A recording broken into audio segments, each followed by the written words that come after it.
আমার এই রাঙ্গামাটি জেলার অন্তর্ভুক্ত রিজার্ভ বাজারের ট্রাক মালিক সমিতি নিচের রাস্তায় সোহাদায়ে কারবালার স্মরণে আজিমুসান মিলাদ ওয়াজ মাহফিলে আগন্তুক আমার আলেম সমাজদারি পাকা মুরব্বী বাবারা ও যুবক নওজোয়ান বন্ধুরা, পর্দার অন্তরালের আমার আম্মুজিরা গো, মাইকের আওয়াজ যদি আপনাদের কানের মধ্যে যায়, একটু অন্তরের কানটা লাগায়া বয়ানটা শ্রবণ করবেন। আমি আপনাদের কারোর সন্তানের মতো, আমি আপনাদের কারো সন্তানের মতো, আমি আপনাদের কারো ভাইয়ের মতো, আমি আপনাদের কারো বন্ধুর মতো, আমি আপনাদের কারো নাতি নাতকুরের মতো। একটা জবানও বন্ধ রাখবেন না বাবা। জবান যদি তাকে মুহাব্বতের আওয়াজে বলেন, এই জবান যিনি দিয়েছে তিনার নাম কি? আমার আল্লাহ বলে বান্দা ওয়াশকুরু নি'মাতাল্লাহি আলাইহিম ইন কুনতুম ইয়্যাহু তা'বুদুন। আমার আল্লাহ কয় বান্দা গো, তোমরা আমি আল্লাহর নিয়ামতের শুকরিয়া আদায় করো যদি তোমরা আমি আল্লাহর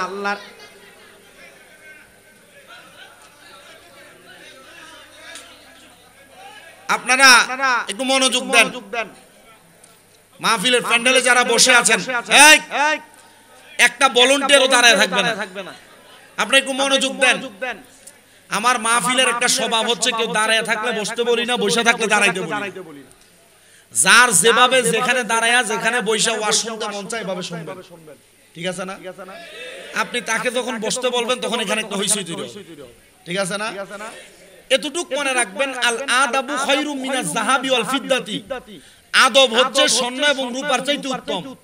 স্বর্ণ রূপার টাকা দিয়ে বাজার থেকে কিনা যায়, কিন্তু আদব যদি বেয়াদবি করে, আদব না থাকে, তাহলে এটা কিনা যাবে। আমারও ডাকতেছে, এই যে ওনাকে ডাক দেন তো, এই যে টুপিওয়ালা ভাই, আপনি কেন নিচ্ছেন এদেরকে দিকে? আপনি এসে বসেন স্টেজে, আসেন আমার সাথে, আপনি দাড়িওয়ালা মানুষ, আমার আব্বার থেকে বয়সে বড়, এদিকে আসেন। মানে কাউকে বসতে বলা যাবে না। আপনার যে যেখানে আছেন ওয়াজ শুনেন, আর যদি বিরিয়ানির ফুটলা রেডি না হয় তাড়াতাড়ি এগুলো রেডি করেন। কারণ আমি 1 ঘন্টা এখানে বসেছিলাম, বুঝেন না? আমি 1 ঘন্টা ওয়াজ শেষ করে বাড়ি চলে যাই। যিনি আমার আগে ওয়াজ করছেন উনি আমার উস্তাদ সমতুল্য, আর আমি আমার জীবনে আমি আমার কোন উস্তাদের সাথে বেয়াদবি করি নাই। ওনার সাথে করব? আমি এখানে ঢুকার আগে মানিকশরী পার হওয়ার আগে হুজুরকে কল দিছি, হুজুর আমি আসতেছি আপনার এলাকায়, দোয়া করেন শুধু। আমার এটা স্বভাব আছে, আমার উস্তাদদের দোয়ায়। আমি এলেম দিয়ে বক্তা না, আমার এলেম নাই, তবে আমার এতটুকু খেদমত আছে। আহলে সুন্নাত ওয়াল জামাতের আকীদা প্রচার করার লক্ষ্যে আমার 6টা মাদ্রাসা আছে, আলহামদুলিল্লাহ। 1170 জন পোলাপান আছে। ওহাবিরা নাইমা যায় না রাস্তায় পোলাপান লইয়া, আমি চাইলেও পারি কুমিল্লাতে নামতে, কিন্তু আমি আমার পোলাপানকে দাঙ্গা হাঙ্গামা শিখাই না। কথা বুঝতে পারছেন? এতটুক মাথায় রাখবেন। আমার ওয়াজের উদ্দেশ্য কারোর বিরোধিতা করা নয়, ডাইরেক্ট আলোচনা করব, অল্প কিছুক্ষণ সময় কথা বলবো, এই কথা আপনারা শুনবেন, এই কথাতে আপনার জীবন পরিবর্তন করবেন ইনশাআল্লাহ। এই মাহফিল আজকে কততম? এখানে তম নাই। এই মাহফিল যত বছর হচ্ছে তত বছরের সফলতা আপনারা পাবেন, আলহামদুলিল্লাহ। তাহলে জবান খুলে বলেন, জবানের মালিক কি? মুহাব্বতের আওয়াজ কে?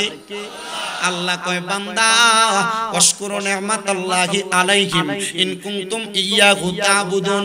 ও বান্দা, তোমরা আমি আল্লাহর নিয়ামতের শুকরিয়া আদায় করো যদি তোমরা আমি আল্লাহর ইবাদত করো। হে আমার এই রাঙ্গামাটি রিজার্ভ বাজার এলাকার নিচের রাস্তার জান্নাতের বাগান মাহফিলের ভাই বাবারা, বন্ধুরা, যাদের জবান আছে তাদের কাছে আমার দাবি আছে, যাদের জবান নাই তাদের কাছে কোনো দাবি নাই।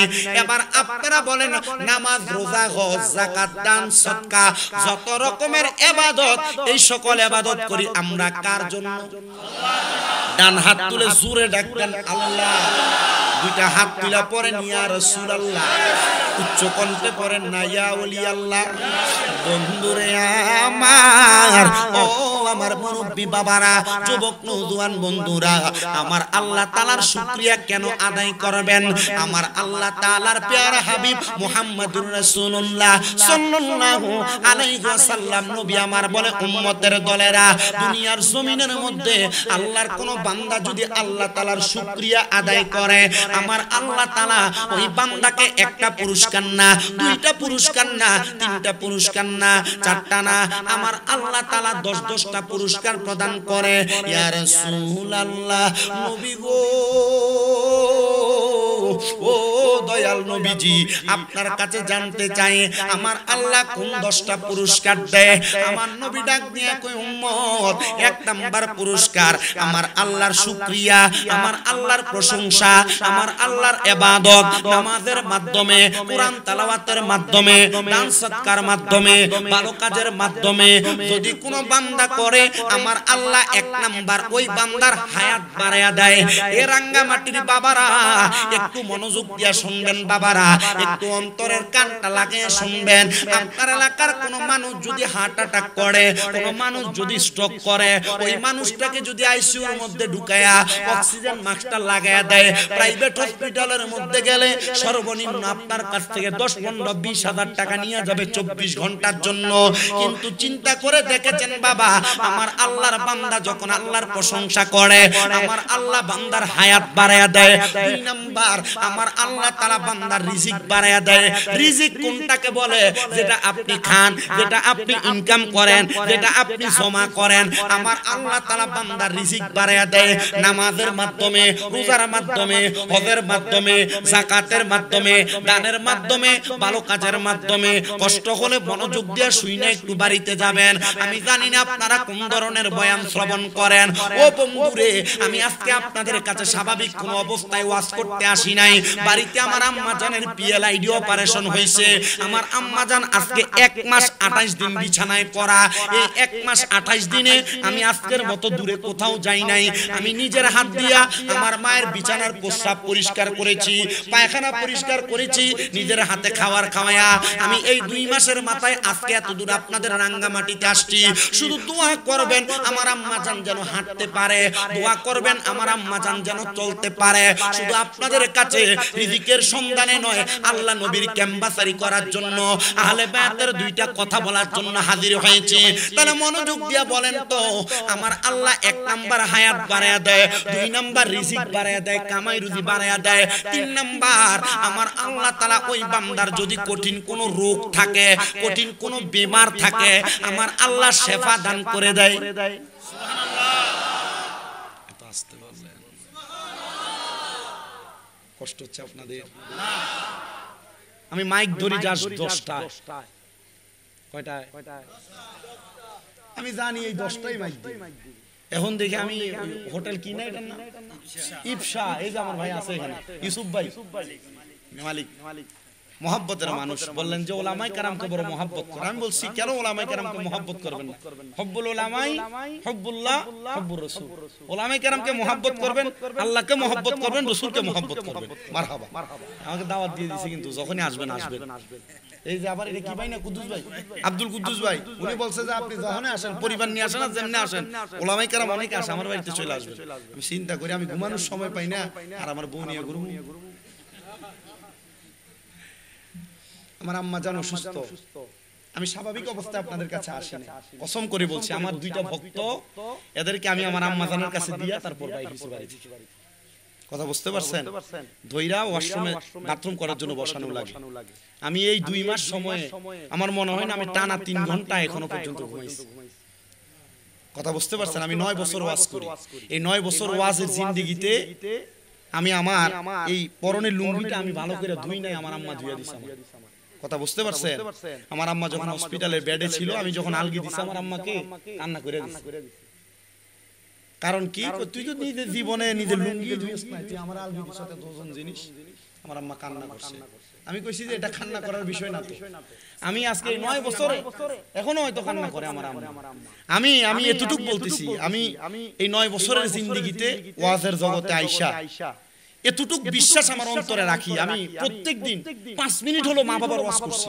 আমার এই মনে এবং এই দিমাগের ভিতরে আসছে হয়তো আল্লাহ তাআলা এই যে আমি মা বাবার ওয়াজ করছি, মনে হয় আমারে দিয়ে পরীক্ষা করে, তুই তো মানুষের এতদিন বুঝাইছস, এখন তুই করস কিনা আমি দেখি।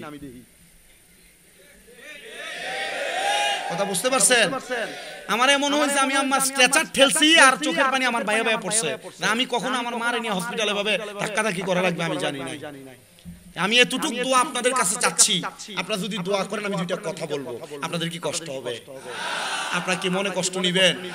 আমাকে কি ওয়াজটা করতে দিবেন? যদি দেন তাহলে আমি ধারাবাহিকভাবে কথাগুলো বলবো, আপনারা মনোযোগ দিয়ে শুনবেন।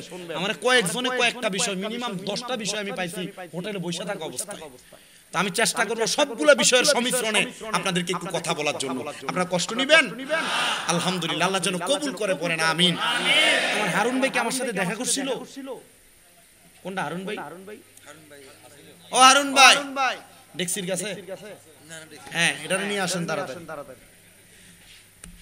আচ্ছা তাইলে আসেন, 3 নাম্বার পাইলাম কি বাড়ায়া দেন?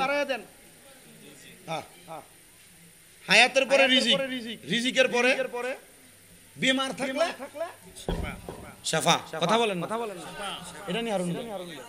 আচ্ছা বসেন। বিমার থাকলে কথা বলেন না, বিমার থাকলে সাহাবায়ে কেরাম ডাক দিয়ে বলে, ইয়া রাসূলুল্লাহ, নবী গো, আপনি নবীর কাছে জানতে চাই, আপনি নবী বলেন আমার আল্লাহ তাআলা আর কি নিয়ামত প্রদান করে? বলে 4 নাম্বার, ওই বান্দা যদি কঠিন কোনো মুসিবতের মধ্যে থাকে, মুসিবতের মধ্যে থাকে, বিপদের মধ্যে থাকে, আমার আল্লাহ তাআলা বান্দাকে বিপদ থেকে মুক্ত করে দেন। আর মহব্বতে বলেন না সুবহানাল্লাহ। বন্ধুরা রে আমার, এবার আমার আল্লাহর নবী রাহমাতুল লিল আলামিন নবী আমার বলে, ও উম্মতের দলেরা, এবার আসো 5 নাম্বার নিয়ামতটা দুনিয়া এবং আখিরাত কামী। ও মায়ের নবী, কেমন দুনিয়া এবং আখিরাত কামী? বলে 5 নাম্বার পুরস্কার হইল আমার আল্লাহ তাআলা ওই বান্দাটাকে দুনিয়ার জমিন থেকে যখন ইন্তেকাল করে, ঈমানের সাথে মরণ দান করে, ঈমানের সাথে মরণ। ও রাঙ্গামাটির বাবারা, নিচের রাস্তার বাবারা, শুহাদায়ে কারবালার মাহফিলে আগন্তুক আমার মুসল্লিরা, ঈমানের সাথে মরণ কোনটাকে বলে? একটাবার মনোযোগ দিয়ে শুনবেন। আমি আমার বয়ানের দিকে যাওয়ার আগে 10টা পুরস্কারের কথা বলে দিয়ে যাই। ঈমানের সাথে মরণ ওইটা নয়। আপনি দেখবেন এই রাঙ্গামাটির অনেক মানুষ মারা যায়, মারা যাওয়ার সময় বিছানায় প্রস্রাব করে দেয়। অনেক মানুষ মারা যায়, মারা যাওয়ার সময় বিছানায় পায়খানা করে দেয়। অনেক মানুষ মারা যায়, মারা যাওয়ার সময় নাকে মুখে দিয়ে রক্ত বের হয়। অনেক মানুষ মারা যায়, মারা যাওয়ার সময় জিহ্বায় কামড় দেয়। অনেক মানুষ মারা যায়, মারা যাওয়ার সময় মানুষটার চোখগুলা উল্টায় দেয়। সাহাবায়ে কেরাম বলে, নবী গো, মানুষ যে এমন ভাবে মারা যায়, এই মরণটা কি ঈমানি মরণ? আমার নবী কয়, না এটা ঈমানি মরণ না। ও নবী গো, কেন ঈমানি মরণ না? বলে, ঈমানদার যখন মারা যাবে, ঈমানদার বান্দার কাছে আমার আল্লাহ আজরাইলকে আগে পাঠাইবে না। ঈমানদার বান্দার কাছে আজরাইল আসার আগে আমার আল্লাহ 2 জন ফেরেশতা পাঠাইবো। জোরে জোরে বলেন সুবহান। নবী গো, ও দয়াল নবীজি, মায়ার নবীজি, ওই 2 জন ফেরেশতা কেন আসবে? বলে, একজন ফেরেশতার হাতের মধ্যে জান্নাতি তুফা আপেল থাকবে, আরেকজন ফেরেশতার হাতের মধ্যে জান্নাতি মেশকো আম্বরের আতর থাকবে। ওই আতরগুলা নিয়ে বান্দার সামনে আসবে। বান্দার সামনে আইসা একজন ফেরেশতা বান্দার নাকের আগায় বসবে, আরেকজন ফেরেশতা বান্দার মাথার কাছে বসবে। বৈশা বৈশা ওই বান্দাটার মাথার মধ্যে যখন হাতটা বুলিয়ে দিবে, বান্দা আরামে ঘুমায়া যাবে। ওই বান্দা ঘুমায়া যাওয়ার পরে এবার ফেরেশতারা তখন বান্দার রূহ কবজ করার জন্য আজরাইলকে আহ্বান করবে। ইমানদার বান্দার সামনে আজরাইল দাঁড়ায়া যাবে। আজরাইল দাঁড়ায়া ইমানদার বান্দার এই বুকটার মধ্যে এমন ভাবে থাবা দিয়া ধরবে, থাবা দেওয়ার সাথে সাথে 2টা ফেরেশতা ইমানদারের সামনে দাঁড়াবে। ইমানদারের সামনে দাঁড়াবে, ইমানদার আর আজরাইলের মাঝখানে দাঁড়ায়া ডাক দিয়া বলবে, আজরাইল, এই বান্দার রূহ এমনে কবজ করা যাবে না। বলে, কারণটা কি? বলে, বান্দার কলবের মধ্যে আল্লাহ এবং নবীর প্রেম আছে, আল্লাহ নবীর মুহাব্বত আছে, কোরআন সুন্নাহর ভালোবাসা আছে। এই জন্য বান্দার কলব দিয়া, বান্দার বুক দিয়া রূহ কবজ করা যাবে না। এবার আজরাইল হাত দিবে বান্দার কপালে, মোহরের মধ্যে, চেহারার মধ্যে। বান্দার কপাল থেকে 2টা ফেরেশতা দাঁড়ায় যাবে।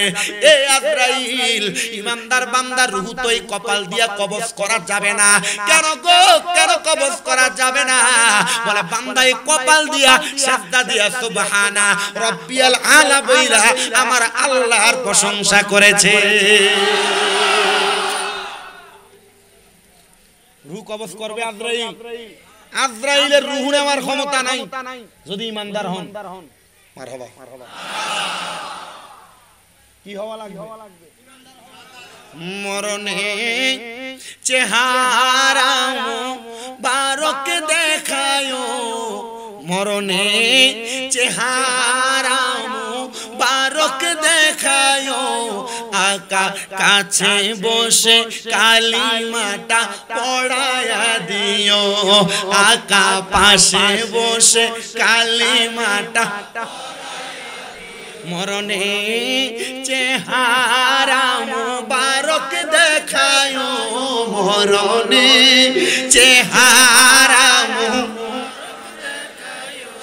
আকা পাশে বসে কালিমাটা পড়ায়া দিও, আকা পাশে বসে কালিমাটা কে পড়াবে? কে পড়াবে? হে আল্লাহ বলে, ওহাবি রসুল পড়াবে। ও কে পড়াবে? রসুল মরণে কবরের মরণের সময় আসতে পারে কি পারে না? এই আকীদা আছে না নাই? যারা বলে রসুল মরণে আসতে পারে না, এটা হবে, এটাই বাতিল। কথা বলে না কেন? এটাই এসিড মার্কা। এদের আকীদা আল্লাহ রসুল মরণে আসতে পারে না। আহলে সুন্নাত ওয়াল জামাতের আকীদা রাসূল কবরে, হাশরে, মিজানে, ফুলসিরাতে প্রত্যেক জায়গায় হাজির হওয়ার ক্ষমতা দিয়েছেন একজন, তিনি কে? আল্লাহু আকবার।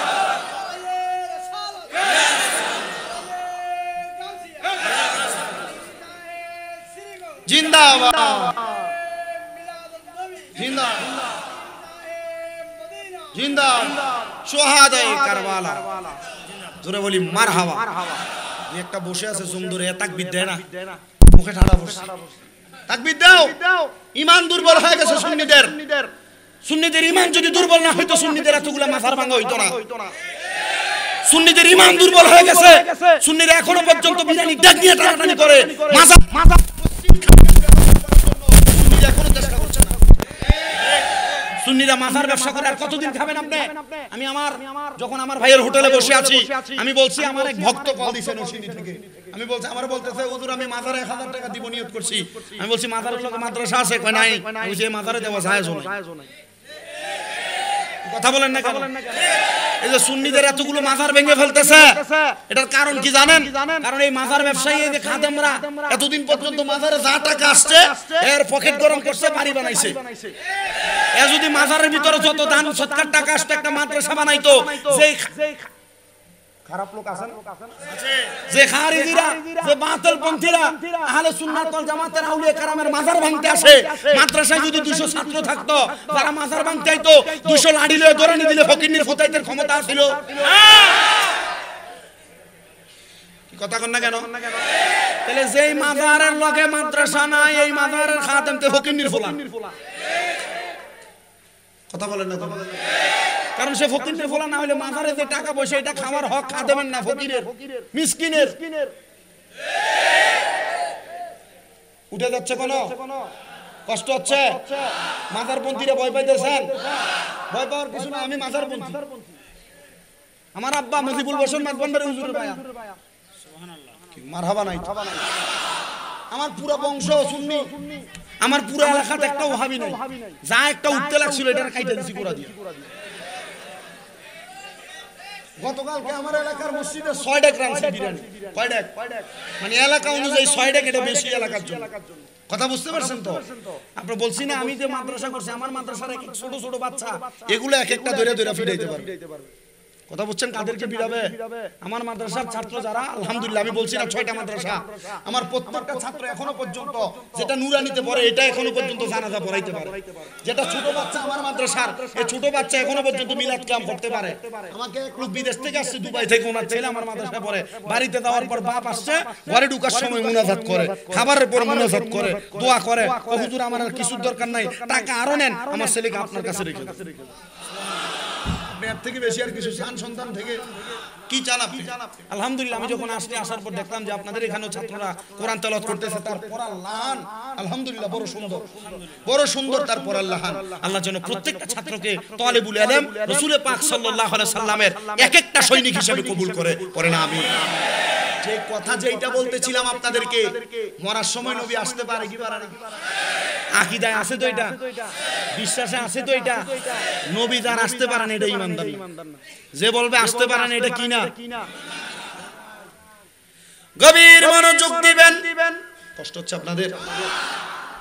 মরার সময় আজরাইল আলাইহিস সালাতু ওয়াস সালাম বান্দার কপালের মধ্যে হাত দিবে, রূহ নিতে পারবে না, কারণ বান্দার কপাল দিয়ে আমার আল্লাহ তাআলার সাজদা দিয়েছে। এবার আজরাইল ফিরে যাবে, আল্লাহ বান্দার রূহ কবজ করার কত চেষ্টা করলাম, বান্দার রূহ কবজ করা যায় না। আমার আল্লাহ তাআলা জানায়া দিবে, রে আজরাইল ফেরেশতা, বান্দার দুই জায়গা দিয়ে রূহ নেওয়ার চেষ্টা করেছো, এবার বান্দার ডান দিক থেকে হামলা করো। ডান দিক থেকে জবাব দিবে আজরাইল আলাইহিস সালাতু ওয়াস সালাম, বান্দার ডান দিক দিয়ে রূহ কবজ করা যাবে না। বলে কেন? বলে বান্দার ডান দিকে তার মা বাবার খেদমত অবশিষ্ট আছে। এবার আজরাইল বান্দার বাম দিকে হাত দিবে, বান্দার বাম দিক থেকে জবাব দিবে, রে এ আজরাইল, বান্দার বাম দিক দিয়ে রূহ কবজ করা যাবে না।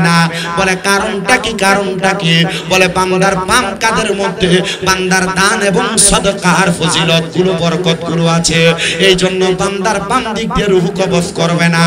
এবার আজরাইল ডাক দিয়া বলবে, আল্লাহ, ও আল্লাহ, বান্দার রূহ কেমনে কবজ করব? বলে অপেক্ষা করো, যে বান্দা ঈমান নিয়ে ইন্তেকাল করবে, ওই বান্দা কালেমা পড়া ছাড়া ইন্তেকাল করবে না। বান্দার রূহ কবজ কইল না, অল্প কিছুক্ষণ পরে বান্দা কালেমা পড়বে, আর ওই কালেমা পড়ার সময় বান্দার জবান দিয়ে একটা বাতাস বের হবে, তখন বান্দার রূহটা তুমি কবজ করবা। আজরাইল দাঁড়ায়া থাকবে, বান্দা ঘুমন্ত অবস্থায় থাকবে, রে ঘুমন্ত অবস্থায় ঈমানদার বান্দা যখন বান্দা ঘুমন্ত অবস্থায় থাকবে, বান্দার নাকের আগার মধ্যে একটা ফেরেশতা বসা, ওই ফেরেশতা মেশক আম্বরের আতরের সুঘ্রাণ বান্দার নাকের কাছে লাগায়া দিবে, আর ওই সুঘ্রাণটা পাইয়া বান্দাটা তখন ঘুম থেকে জাগ্রত হবে। আর মাথার কাছের ফেরেশতা ওই যে জান্নাতের আপেল নিয়ে আসছে, ওই আপেলটা বান্দার সামনে ধরবে, দেখবে জান্নাতের আপেলের মধ্যে লেখা কালিমায়ে তাইয়্যিবা লা ইলাহা ইল্লাল্লাহ সাল্লাল্লাহু আলাইহি ওয়াসাল্লাম। জোরে সোরে পড়ি সুবহানাল্লাহ। বান্দা কালেমা পড়বে, ওই বান্দার মুখ দিয়ে যেমন ভাবে বাতাস বের হবে, ওই বাতাসটার মাধ্যমে বান্দার রূহটা কবজ করা হবে। হুজুর বান্দা কি টের পাবে না? না না না, বান্দা টের পাবে না।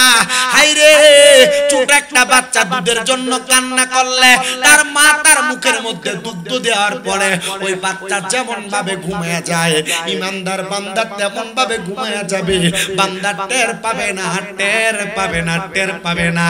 আর আমার আল্লাহ তাআলা ঈমানদার বান্দাকে এমন ঈমানি মরণ দান করবে, জোরে সোরে পড়ি সুবহানাল্লাহ। বেঈমানরা কেমনে মারা যাবে ওয়াজের শেষের দিকে বলার চেষ্টা করব। এই জন্য এটা হলো 5 নাম্বার পুরস্কার, ঈমানি মরণের পুরস্কার। এবার আসেন 6 নাম্বার পুরস্কার। আল্লাহর শুকরিয়া যারা আদায় করে, আল্লাহর কোরআন যারা পড়ে, এদেরকে আমার আল্লাহ তাআলা একটা পুরস্কার দিবে। 6 নাম্বার, বান্দারা যখন কবরে রাখবে, দুনিয়ার মানুষ দেখবে ওই বান্দার কবরটা মাটি, কিন্তু আমার আল্লাহ তাআলা অসংখ্য ফেরেশতার মাধ্যমে বান্দার কবরের মধ্যে জান্নাতের বিছানা বিছিয়ে দিবে, বান্দার কবরে দিবে। বান্দার কবরে দেওয়ার সময় পড়বে বিসমিল্লাহি ওয়া আলা মিল্লাতি ইল্লাল্লাহ।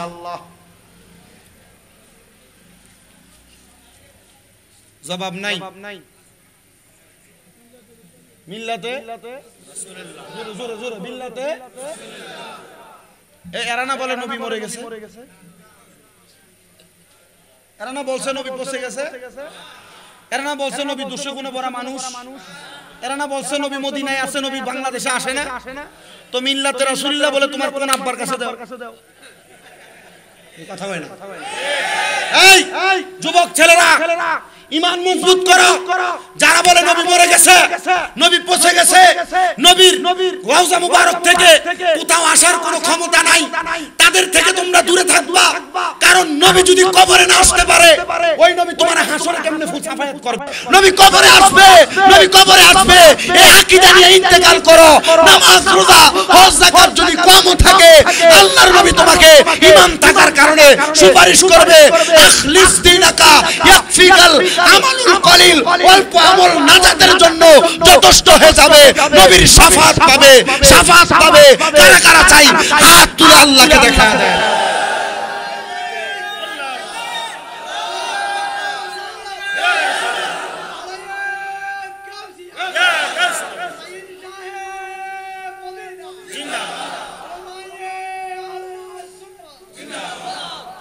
বিসমিল্লাহি ওয়া আলা মিল্লাতি হুদা, বিসমিল্লাহি ওয়া আলা মিল্লাতি রহমান, বিসমিল্লাহি ওয়া আলা মিল্লাতি রহিম, বিসমিল্লাহি ওয়া আলা মিল্লাতি, বিসমিল্লাহি ওয়া আলা মিল্লাতি রাসূলের মিল্লাতে দিলাম। তার মানে রাসূল কবরে আছে। কথা বলেন কিভাবে? আরেকটা উত্তর, কবরের প্রশ্ন কয়টা? কথা বলেন কয়টা?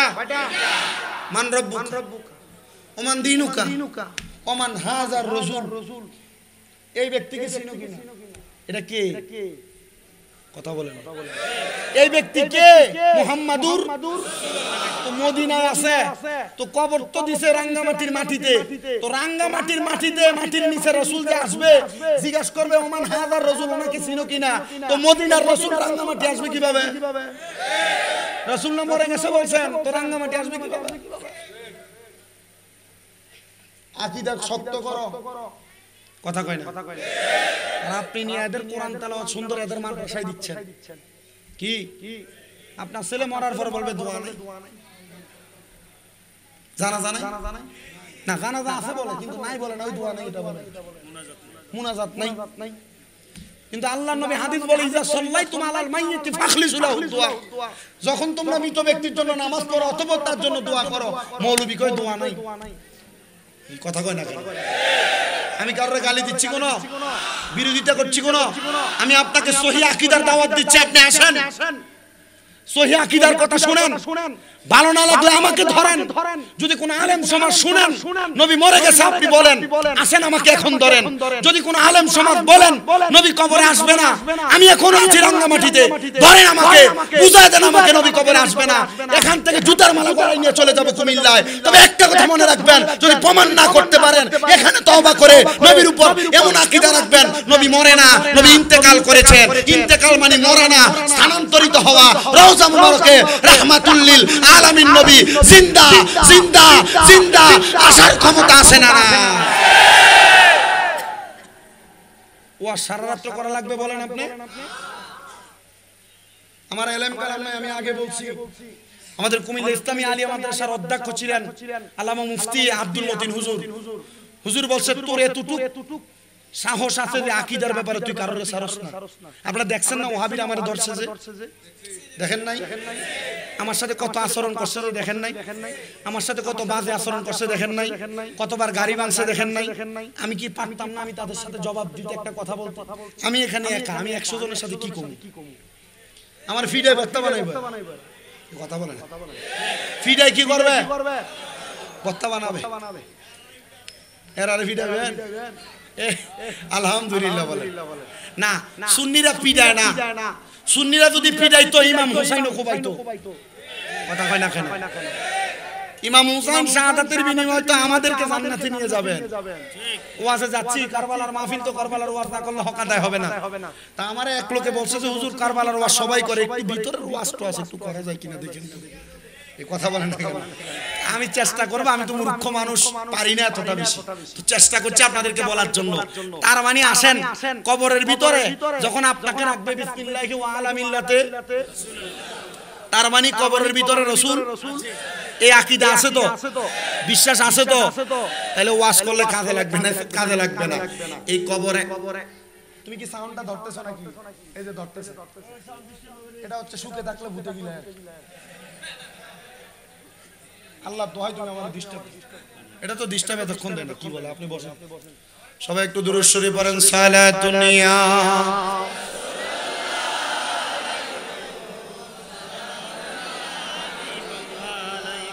সালাতুন ইয়া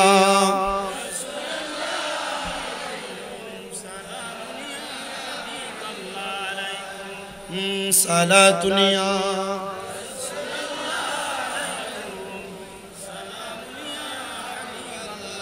ये बात किस कदर से जो कह गए मुईनुद्दीन दीन की पनाह हुसैन है दीन की पनाह हुसैन है मेरा हुसैन तुझे सलाम मेरा हुसैन तुझे सलाम मेरा हुसैन तुझे सलाम मेरा हुसैन तुझे सलाम अस्सलाम या हुसैन अस्सलाम हुसैन अस्सलाम या हुसैन मेरा बादशाह हुसैन है मेरा बादशाह ये बात किस कदर से जो कह गए मुईनुद्दीन दीन की पनाह हुसैन है दीन की पनाह हुसैन है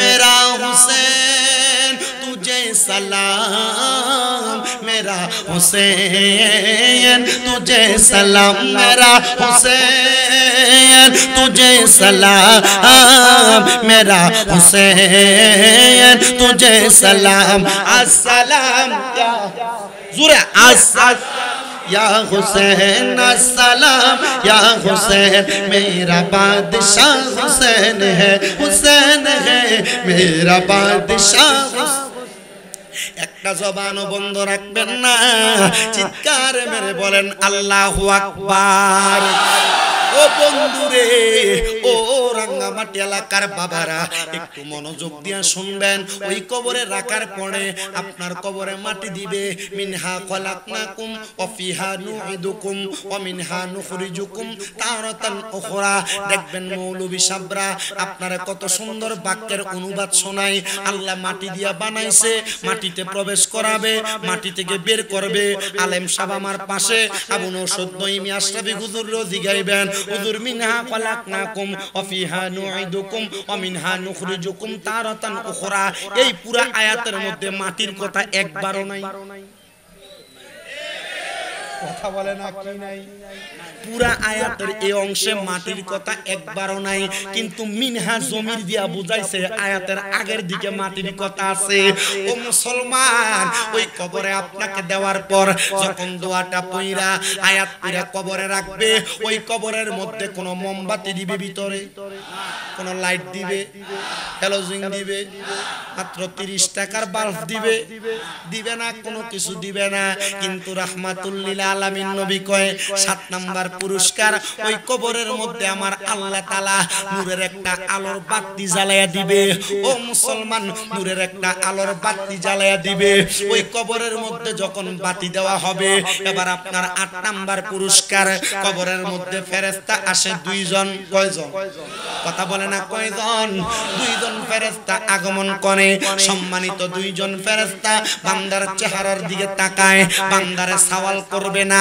বান্দার কাছ থেকে জবাব জানতে চাইবে না কারণটা কি গো ও ফেরেশতারা কেন তোমরা জানতে চাইবা না বলে অন্য কোনো কারণ না এই কবরের মধ্যে আসার পর বান্দার চেহারা বান্দার মুখ বান্দার চোখ বান্দার কপাল দেখে আমরা বুঝলাম এই বান্দা ইমানদার বান্দারে প্রশ্ন করা লাগবে না এই বান্দার প্রশ্নমুক্ত কবর পাবে এবার 8 নাম্বার পুরস্কার পাইলেন কবর থেকে হাসরের ময়দান হাসর থেকে ফুলসেরাত বান্দা যখন ফুলসেরাতের পারে যাবে ওই বান্দা দেখবে একবারে হীরার চাইতে একবারে তরবারির চাইতে ধারালো একটা চুলকে 70টা ভাগ করলে যত চিকন ফুলসেরাতটা এমন চিকন বান্দা ফুলসেরাত দেখবে ওই বান্দা যদি ইমানদার হয় কোরআনওয়ালা হয় হাদিসওয়ালা হয় ওই বান্দা ফুলসেরাতটা দেখা বিসমিল্লাহ বলে পাও রাখবে একবার চোখের বালি পাতা মারার সময় যেই সময়টা লাগে বান্দা আলহামদুলিল্লাহ বলে ফুলসিরাত পার হয়ে যাবে বান্দা টের পাবে না 9 নাম্বার পুরস্কার আর 10 নাম্বার পুরস্কার বান্দা যখন কবরে যাবে ফুলসিরাত পার হওয়ার পরে আল্লাহর রহমতের ফেরেশতারা আহলান ওয়া সাহালান মারহাবান মারহাবান বলে বান্দাকে জান্নাতের দিকে স্বাগতম জানাইবে জানতে চাই এই 10টা পুরস্কার পাইলাম 10টা আল্লাহ হায়াত বাড়াইবো রিজিক বাড়াইবো অভাব দূর কষ্ট হচ্ছে অভাব দূর করবে আল্লাহ বিপদ থেকে মুক্ত করবে ইমানের মরণ দিবে কবরের মধ্যে সওয়াল জবাব নাই, কবরের ভিতরে সওয়াল জবাব নাই। শুধু তাই না, কবরের মধ্যে নূরের আলো হবে, কবরে জান্নাতের বিছানা হবে, ফুলসেরাতরা পার হবে চোখের একবারে স্পর্শকাতর ভাবে, আর জান্নাতে স্বাগত পাবে একমাত্র যারা আল্লাহর প্রশংসা করবে, আল্লাহ শুকরিয়া আদায় করবে। তো বলছিলাম প্রশংসা আর শুকরিয়া কেমনে করে? নামাজের মাধ্যমে, আল্লাহ তাআলার প্রশংসার মাধ্যমে, কোরআন তেলাওয়াতের মাধ্যমে। কেমনে শুকরিয়া আদায় করে? দান সদকার মাধ্যমে। তো আসেন এক নাম্বার যেটা কোরআন তেলাওয়াত, ওইটার মাধ্যমে আমরা আল্লাহ তাআলার কোরআনুল কারীমের তেলাওয়াত করি আর আল্লাহর শুকরিয়া আদায় করি। সবাই পড়ি আউযু বিল্লাহি মিনাশ শাইতানির রাজীম বিসমিল্লাহির রাহমানির রহিম লা يستوي أصحاب النار وأصحاب الجنة أصحاب الجنة هم الفائزون.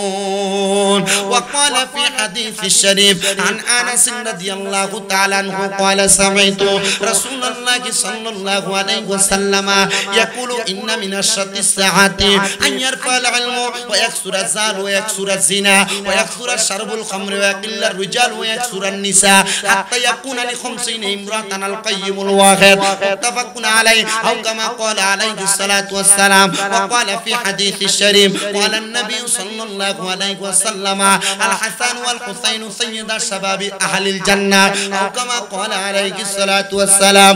وقال في شان حبيبه ومحبوبه ومعشوقه مخبرا وآمرا إن الله وملائكته يصلون على النبي يا أيها الذين آمنوا صلوا عليه وسلموا تسليما. اللهم صل على سيدنا محمد.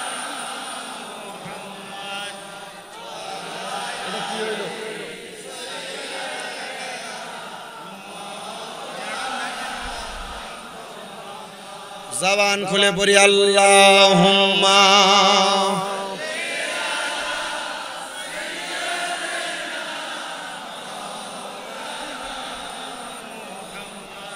وعلى آله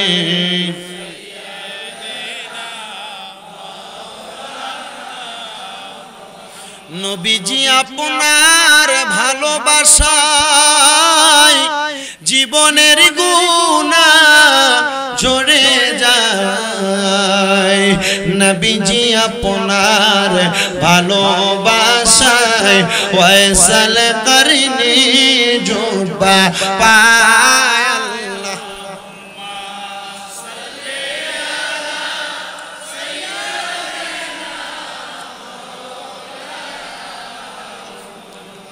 وعلى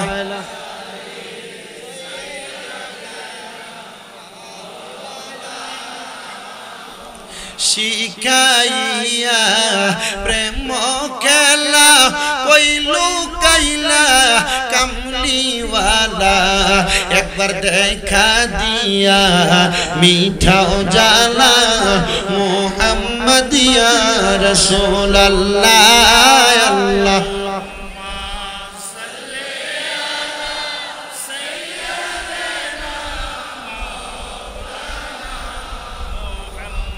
وعلى آله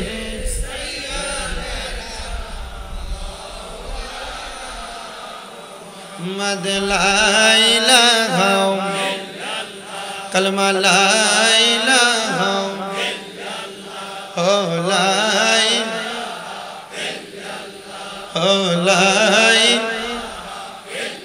حسبي ربي جل الله پر ما في لا پر حسبي لا ما في لا نور محمد ও লা ইলাহা ও লা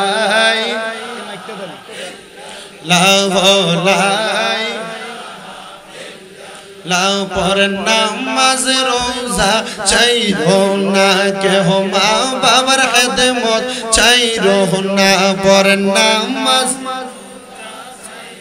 না কেহ মা বাবার খেদমত চাইরো না আমার নবীর দরুদ পড়িল না আমার নবীও তোমায় ভুলবে না লা ইলাহা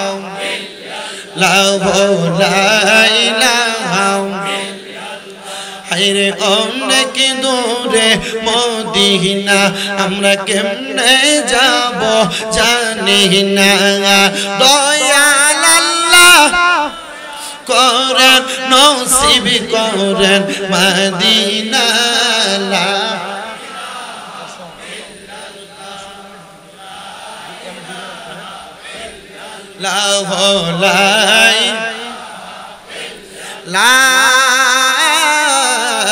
ইলাহা ইল্লাল্লাহু মুহাম্মাদুর রাসূলুল্লাহ সাল্লাল্লাহু আলাইহি ওয়াসাল্লাম।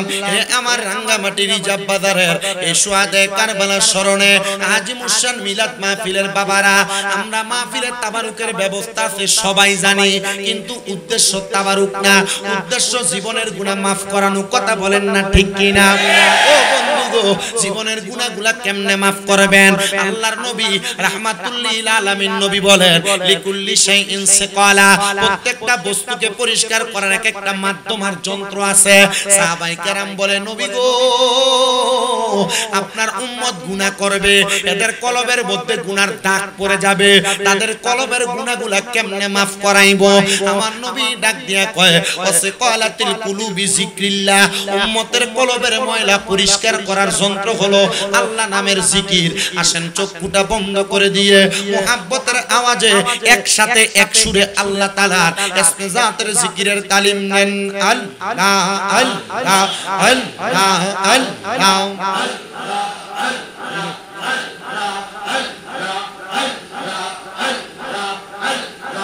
अपने मेहर बन गो नबीजी, अपने मेहर बागान ओ गो नबीजी, अपने मेहर बागान मरहबा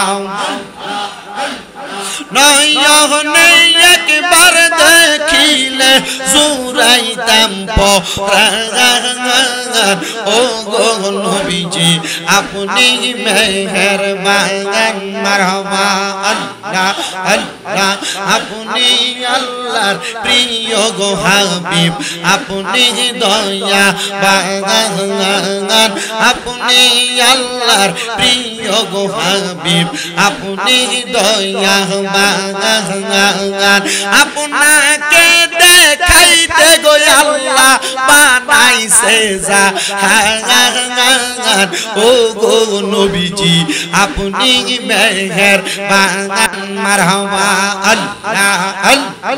জবানটা খুইলা আল্লাহর ডাকে শরণ নাই।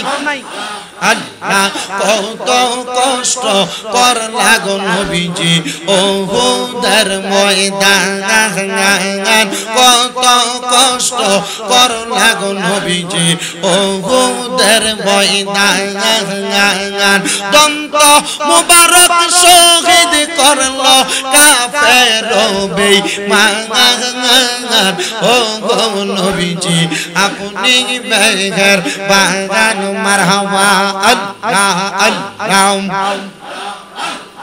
আল্লাহ আল্লাহ ও গো নবীজি, আপনি মেহের বাগান মারহাবা আল্লাহ আল্লাহ। হায়রে ও গুনার বাগাই বাগাই রে কারবা লাগা নিল তোমায় কে মারহাবা আল্লাহ। আরে ও গুনার বাগাই বাগাই রে কারবা লাগা নিল তোমায় কে আল্লাহ আল্লাহ। এ দিদার দুশমন তোমায় মারিল প্রাণ, গুনার বাগাই বাগাই রে কারবা লাগানি রহ তোমায় কে মারহাবা আল্লাহ আল্লাহ গাছের পাতা চরে পরে সখী নার কান্দনে বিয়া কইরা গেল স্বামী কারবালার প্রাণ তোরে আল্লাহ আল্লাহ স্বামী আনা হইল সেইজন কারবালার প্রান্তরে গুনের বাঙাই বাঙাই রে কারবালায় নিল তোমায় কে মারহাবা হাসান শহীদ জহর খাইয়া হোসেন শহীদ রনে আদগর আকবর তিরখা ইলো পানি রোকা রনে আল্লাহ আল্লাহ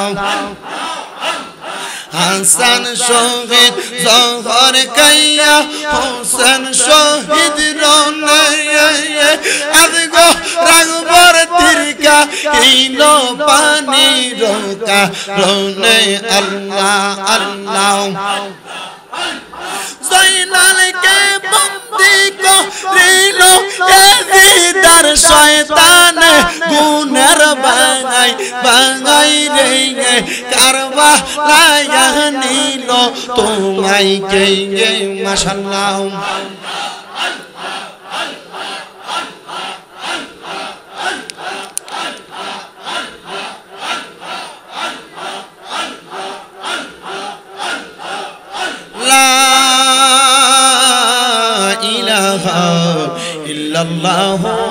মুহাম্মাদুর রাসূলুল্লাহ সাল্লাল্লাহু আলাইহি ওয়াসাল্লাম জবান খুলে পড়েন না আলহামদুলিল্লাহ জিকির করলাম কার আল্লাহর জিকির করলে গুনাহ হয় আসেন আমরা ধারাবাহিকভাবে আমার বয়ান শুরু করি যেহেতু মাহফিলটা সোয়াদে কারবালার স্মরণে আমার পূর্বে সৈয়দ মুহাম্মদ আবু নৌশদ নঈমি আশরাফি হুজুর বলেছেন শুধু ইমাম হুসাইনের আলোচনা করা শিয়াদের লক্ষণ কিন্তু ইমাম হাসানের আলোচনা ইমাম হুসাইন রাদিয়াল্লাহু তাআলা আনহুমা এই দুইজনের আলোচনা করা এটা আহলে সুন্নাত ওয়াল জামাতের মানুষদের আকীদা বন্ধুরে আমার ও নবীর প্রেমিকের দলেরা আসেন ইমাম হাসান আর হুসাইন রাদিয়াল্লাহু তাআলা আনহুমা এই দুইজনের আলোচনার মাধ্যমে কেমনে আমরা শুহাদে কারবালার কথাগুলো স্মরণ করব কেমনে শুহাদে কারবালার সব ফজিলত বরকতগুলো অর্জন করব চেষ্টা করি আমার দয়াল নবী রাহমাতুল লিল আলামিন নবীজি মদিনার কামলিওয়ালা দয়াল নবী মুহাম্মদ মুস্তাফা আহমদ মুস্তাফা সাল্লাল্লাহু আলাইহি ওয়াসাল্লাম নবীজি দুনিয়ার কোন সাধারণ মানুষের মতো নয় ওই নবী রাহমাতুল লিল আলামিন নবীর কাছে আমার আল্লাহ তাআলা ওহীর মাধ্যমে গায়েবের খবর দিয়া জানায়া দিয়েছে নবীজির কলিজার টুকরা দুইজন নাতি হযরত ইমাম হাসান হযরত ইমাম হুসাইন রাদিয়াল্লাহু তাআলা আনহুমা এই দুইজনকে দুনিয়ার জমিনের মুনাফিক বেঈমানেরা মুসলমান দাবিদার এরা ইমাম হাসান আর হুসাইনকে শাহাদাত বরণ করায়া দিবে কিন্তু কেমনে বললেন গো একটু মনোযোগ দিয়া শুনবেন আমার নবীজির কলিজার টুকরা কন্যা খাতুনে জান্নাত মা ফাতেমাতুজ জাহরা রাদিয়াল্লাহু তাআলা আনহা ওনাকে আমার আল্লাহ তাআলার নির্দেশ মোতাবেক আমার দয়াল নবী বিবাহ দিলেন হযরত আলী মা হযরত আলী কাররামাল্লাহু ওয়াজহু হযরত আলী রাদিয়াল্লাহু তাআলা আনহুর কাছে হযরত আলী ছিলেন আমার নবীর চাচাতো কেমন ভাই চাচাতো ভাই ও মুসলমান ও নবীর উম্মতের দলেরা আমার দয়াল নবী যখন কন্যাটারে বিবাহ দিলেন আমার আল্লাহ তাআলা হযরত খাতুনে জান্নাত ফাতেমার গর্ভের মধ্যে একটা সন্তান প্রদান করলেন যার নাম হযরত ইমাম হাসান রাদিয়াল্লাহু তাআলা আনহু আরেকটা সন্তান দিলেন যার নাম ইমাম হুসাইন রাদিয়াল্লাহু তাআলা আনহু আমার নবী এদেরকে বড় ভালোবাসতেন বড় মোহাব্বত করতেন আমার নবী এদেরকে দুনিয়া এবং জান্নাতের ফুল বলে ঘোষণা করেছেন সুবহানাল্লাহ দুনিয়া এবং জান্নাতের ফুল কথা কই না দুনিয়া এবং জান্নাতের ফুল বলে ঘোষণা করেছেন আমি গত জুমায় আল্লাহর নবীজির তিরমিজি শরীফের একটা হাদিসে মুবারাকা তেলাওয়াত করলাম ইরাকের একজন লোক হজ করতে আসছেন হযরত আব্দুল্লাহ ইবনে উমর রাদিয়াল্লাহু তাআলা তুমি কি বুঝতেছো মাইক দিয়ে উইসেল করতেছে? ইরাকের একজন লোক আসছেন হজ করার জন্য মক্কা নগরীতে। হজ করা অবস্থায় পুরুষ মানুষ দুইটা কাপড় পরে, এটার নাম ইহরাম। বলেন না কি? ওই যে এখান দিয়ে একজন আমি আইসা বসার সাথে সাথে বলে কি রে সুলনা লম্বা দেখলাম। আমার আরেক ভাই জানো কি জানো দাড়িওয়ালা যে আপনাদের মাহফিল কমিটি, উনিও বলতেছে চুলগুলা তো লম্বা ছিল, এখন তো এগুলা ছোট ছোট দেখা যায়। বেশি দিন হয় না আমি উমরা হজ করে আসছি। আলহামদুলিল্লাহ আপনাদের দোয়ায় আল্লাহ তাআলা আমাকে 10 বার হাজরে আসওয়াদ পাথরে চুমা দেওয়ার তৌফিক দিয়েছে। আমার মুসলমান ইমানদারেরা, ওই ইহরামের কাপড় দুইটা টুকরা আদায় করে যখন আপনি আপনার পরনে পরবেন, হজের নিয়ত করবেন।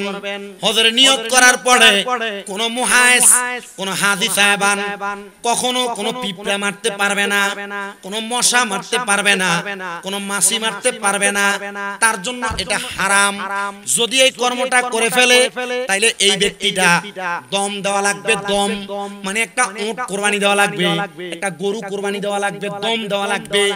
একজন ইরানের মানুষ আয়েশা আব্দুল্লাহ ইবনে উমরের কাছে প্রশ্ন করতেছে, আব্দুল্লাহ ইবনে উমর, আপনার কাছে আমি হজের ইহরাম করা অবস্থায় কোন মশা মাছি মারার মাসআলা সম্পর্কে জানতে চাই। আব্দুল্লাহ ইবনে উমর চোখের পানিগুলা ছাইরা দিয়া মুখটারে মলিন করে ডাক দিয়া কই, ইরাকের মানুষ তোমরা আমি আব্দুল্লাহ ইবনে উমরের কাছে মাছি মারার মাসালার ব্যাপারে জানতে আসছো, কিন্তু এই ইরাকের বাসিন্দারা নবীজির কলিজার টুকরা দহিত্র ইমাম হুসাইনে পাক রাদিয়াল্লাহু তাআলা আনহুর গর্দান মুবারকের মধ্যে তরবারি লাগায়া দিছে। এই ইরাকের মানুষেরা নবীজির কলিজার টুকরা নাতি হযরত ইমাম হাসানকে বিষ পান করে দিছে। তোমরা কি নবীর নাতির কলিজাতে আঘাত দিয়া, নবীর কলিজাতে আঘাত দিয়া এটার মাসালার ব্যাপারে জানলা না, এটার কোরআন হাদিসের ব্যাপারে জানলা না, সামান্য হজ অবস্থায় মশা মাছি মারার মাসালা সম্পর্কে জানতে চাও। দুনিয়ার বড় বড় আলেমরা কত রকমের ওয়াজ করে, কিন্তু সুহাদায়ে কারবালার বয়ান করে না, নবীর নাতি ইমাম হাসান হুসাইনের শাহাদাতের বয়ান করে না। কারণ এরা জানে এই বয়ান করলে তাদের গোড়ার গোমর ফাঁস হয়ে যাবে। কারণ কারবালার ময়দানে ইমাম হুসাইন রাদিয়াল্লাহু তাআলা আনহুর শাহাদাতের মাধ্যমে মুসলমানের দল হইছে দুইটা, একটা না দুইটা দল হয়ে গেছে। আমি ধারাবাহিকভাবে আপনাদের কাছে সেই বয়ান করতেছি।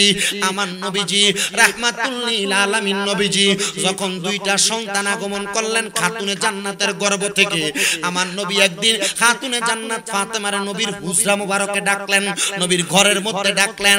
আমার নবী ডাক দিয়ে কয়, ফাতেমা ও খাতুনে জান্নাত ফাতেমা তুমি আমার ঘরে প্রবেশ করো। আল্লাহর নবীজি খাতুনে জান্নাত প্রবেশ করার সাথে সাথে নবীজি দাঁড়িয়ে গেলেন। নবীজি যে জায়গায় বসেছেন খাতুনে জান্নাতে সেই জায়গায় বসাইলেন। আল্লাহর নবী ডাক দিয়ে কয়, খাতুনে জান্নাত এবার তুমি আমার কাছ থেকে একটা